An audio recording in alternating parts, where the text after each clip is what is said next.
পূর্ণতা বলতে না আসলে কিছুই নাই।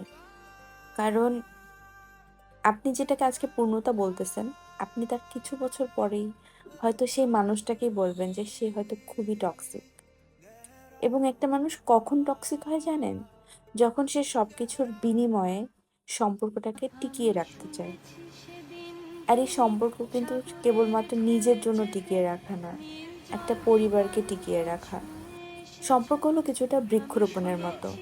একটা বৃক্ষকে যখন রোপণ করা হয়, তখন কিন্তু শুরু থেকেই সেটাকে যত্ন নিতে হয়। সম্পর্ক ঠিক তেমন। একটা গাছকে যখন যত্ন নিতে নিতে সেটা যখন বড় হয়, তখন কিন্তু সেই গাছ থেকে আমাদের এক্সপেকটেশন থাকে যে সেই গাছটা আমাদেরকে ছায়া দিবে, ফল দিবে। সম্পর্কও ঠিক তেমন। তেমনি এটাও খেয়াল রাখতে হয়, গাছ যখন বড় হয়, তখন কিন্তু গাছে অনেক ধরনের আগাছা হয়। সেই আগাছাগুলোকে সময় থাকতেই কেটে ফেলা উচিত। গত কয়েকদিন ধরে আমার নিউজ ফিডে ইকরা আলভির ভিডিও, আমি না জাস্ট ট্রমাটাইজড হয়ে যাচ্ছি কেবলমাত্র এই বাচ্চাটার জন্য। একটা মানুষের সংসার কিভাবে ভেঙে যেতে পারে একটা তৃতীয় ব্যক্তির জন্য? কি হবে এই বাচ্চাটার? ও মা কি, এই জিনিসটা তো বোঝার আগেই ওর মাকেও হারিয়ে ফেললো। আমাদের আশেপাশে না অনেক দুঃখিনী মানুষ আছে, যারা কিনা তাদের দুঃখ এসে অন্যের পার্টনারের কাছে এসে বলতে থাকে এবং সিম্প্যাথি নিতে থাকে যে কেন সবাই আপনার মতো না, আই উইশ আমার পার্টনার আপনার মতো হতো। এতে করে হয় কি জানেন, আপনার পার্টনারের মনে একটা ভালো লাগা কাজ করে। কেনই বা কাজ করবে না? ভালো কমপ্লিমেন্ট শুনতে কার না ভালো লাগে বলেন? কিন্তু বিষয় কিন্তু সেটা না।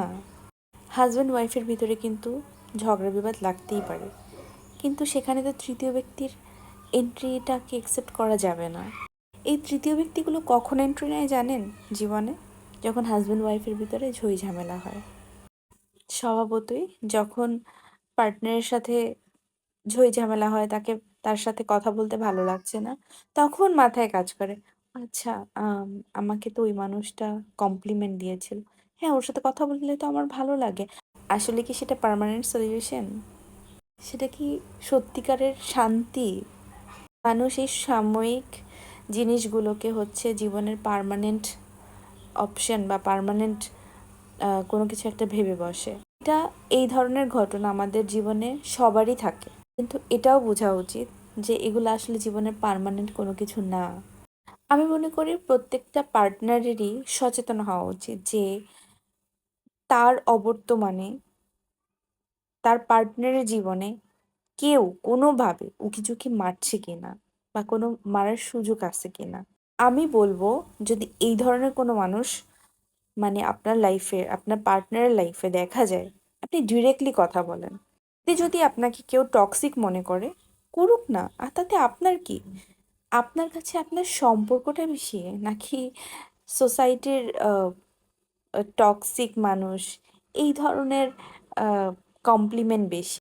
সো পরিশেষে আমার একটাই কথা, যে যারা এই ধরনের সিম্প্যাথি কুড়ানোর জন্য অন্যের পার্টনারের কাছে এসে নিজের দুঃখ বিলাস মানে আলাপ শুরু করেন, প্লিজ করবেন না।